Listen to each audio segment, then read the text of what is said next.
If you've had low back pain or sciatica, then this video is for you. Hi, my name is Dr. Andrew Grecki. Today we're discussing how the hips and the lack of mobility is one of the most common contributors to low back pain. In fact, it's the most common. Now the problem is we have 6 different hip directions that the hips are designed to move in, and any one of those directions, if limited, can cause an increase in motion in the low back and stress and dysfunction and pain. So we're going to break this down into 6 really quick segments in this video that are going to help you identify and work on the mobility problems in the hips leading to back pain. And the goal is to help you heal naturally, avoiding medications, injections, and surgery. If you want to learn more about ways to improve hip mobility and how the hips affect the lower back, we're hosting a free low back pain workshop right here in Traverse City. You can register by either calling 231-421-9300 or clicking the link right below this video. So let's get to what if my hips don't flex good enough. If my hips don't flex good enough, when I bend forward, my lower spine is going to bend more than it should, and it can cause a lot of back pain. So here's the number 1 strategy to improve the bending of the hips. We're going to put our foot up on something elevated. This is an 8-inch step. You could do this in your stairwell at home. We're going to have our hand on something to hold on for stability. We're going to keep the front leg bent about 15 to 20 degrees, but no more than that. We're going to keep our spine neutral, and we're going to bring our upper body down. We're not rounding out our lower back. When I get to this position right here, I feel a nice big pull behind my right thigh. Once I feel that pull, I'm going to gently bring my upper body down and back for 30 seconds. Then I'm going to move my pelvis side to side for 30 seconds. And then I'm going to switch legs. Again, arch my back, keep it neutral, drive my body down.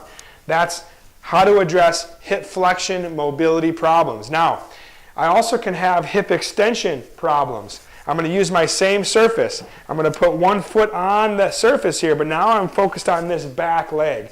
I don't care about the front leg. I want to improve number 2, hip extension, how much my hip can move behind me. This gets tight because of sitting too much. We're going to keep the back knee straight. We're going to stay tall. We're going to gently drive the hips forward and back, feeling a nice big pull now in the front of this left thigh. 30 seconds front to back, then side to side,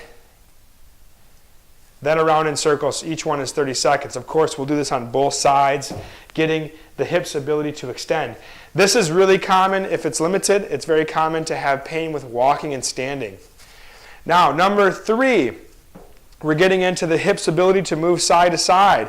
If our hips can't move side to side, then we're going to have a problem in our lower back.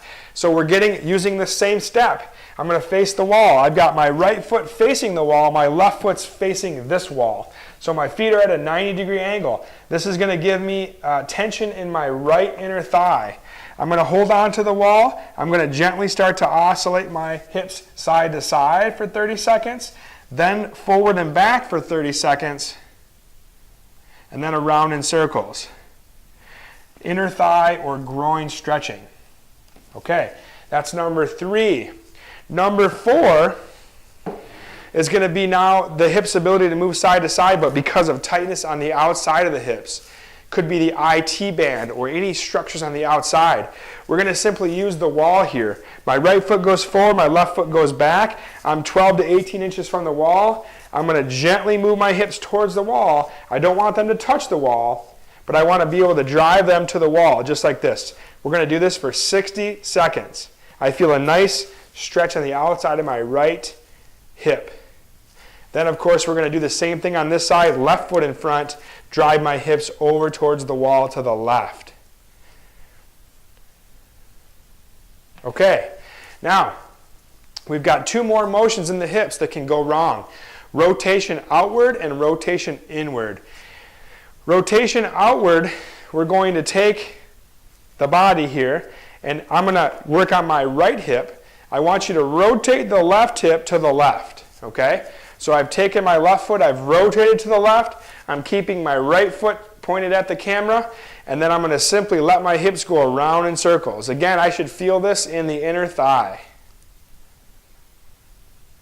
60 seconds. Okay? Now, the final sixth motion is how well my hip turns inward. We're going to take that same foot and we're going to wrap it around the body. We're going to turn to the right, keeping the right foot nice and flat.